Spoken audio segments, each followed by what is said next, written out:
Halo teman-temanku, selamat pagi. Apa kabar? Teman-teman semoga pada sehat hari ini ya. Teman-teman, hari ini tanggal 1 Agustus 2024 jam 6.20 menit ya. Jadi saya bikin video ini pagi-pagi, teman-teman.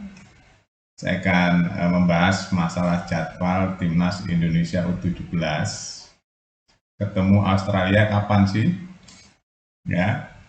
Nah, jadi ini kan akan ada lagi teman-teman kejuaraan atau kualifikasi Piala Asia. Kalau kemarin Indonesia ketemu Australia U16 itu AFF ASEAN ya. Nah, sekarang Asia ya. Jadi lebih banyak lagi negara yang akan main di kualifikasi ini. Indonesia berada di grup G ya, teman-teman. Ada di grup G bersama dengan Australia lagi. Ya, ini akan perebutkan nanti final ke Arab Saudi. Ada siapa saja di grup G? Ada Kuwait, ada Indonesia, ada Kepulauan Mariana, ada Australia. Ini grup G ya, teman-teman. Peluangnya gimana? Indonesia ada peluang begitu, teman-teman ya. Jadi pertama Indonesia akan ketemu tuan rumah Kuwait, ya.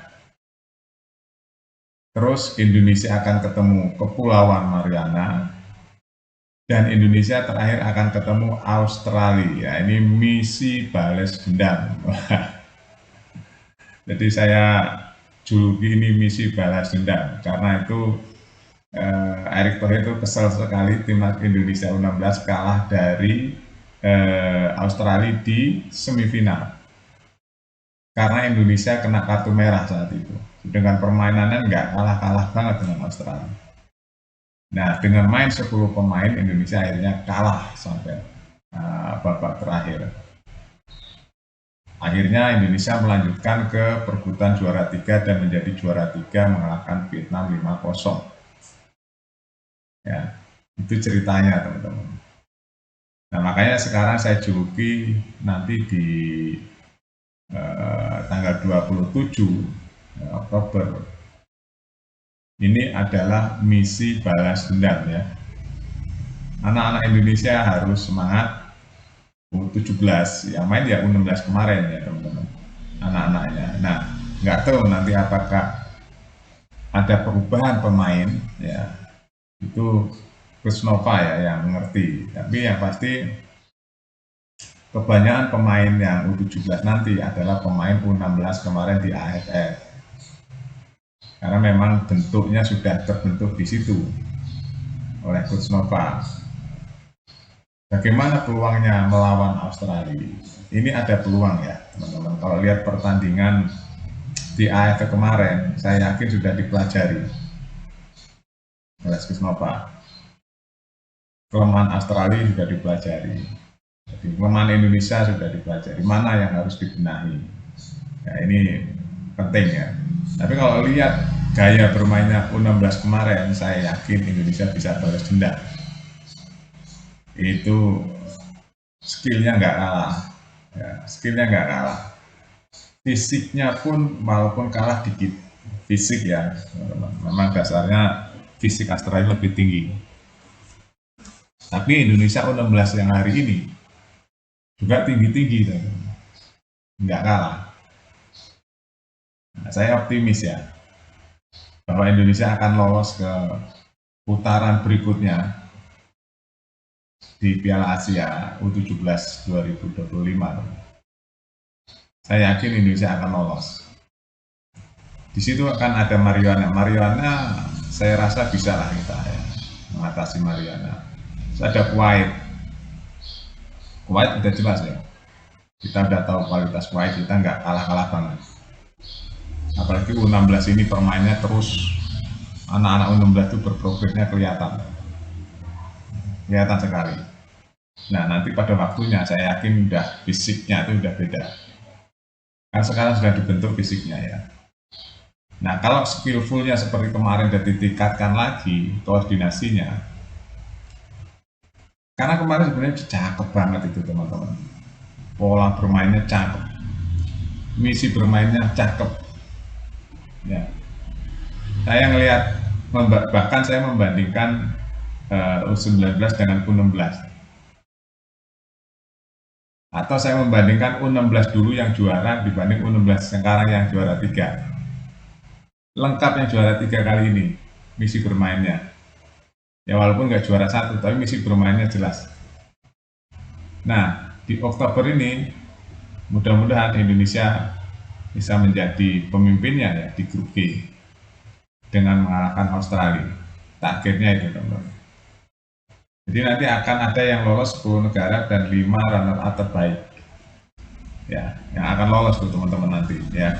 Yang akan berangkat ke Arab Saudi. Makanya ini harus sungguh-sungguh. Harus sungguh-sungguh misinya mengalahkan Australia. Itu aja. Karena yang kuat di grup ini adalah Australia. Misinya mengalahkan Australia. Udah itu aja, teman-teman. Dimana kita olah Australia, kelemahannya di mana kita kilik-kilik ya. Ya itu yang bisa kilik-kilik Coach Nova ya. Kita mendoakan saja ya teman-teman, supaya kita bisa lari ke level selanjutnya yaitu Piala Asia. Karena memang Indonesia sekarang sudah mulai meninggalkan ASEAN, levelnya udah naik ke Asia karena memang yang kita tuju adalah kelasnya Jepang dan Korea Selatan. Jadi yang kelas kita yang tuju itu kelasnya Jepang dan Korea Selatan. Harus lari ke sana supaya nanti kita bisa berlangganan di Piala Dunia. Karena dua negara itu selalu langganan Piala Dunia. Jepang dan Korea Selatan, Jepang dan Korea Selatan, dan Indonesia. Nah itu nanti akan mendampingi Jepang dan Korea Selatan. Targetnya itu ya, di Asia ini.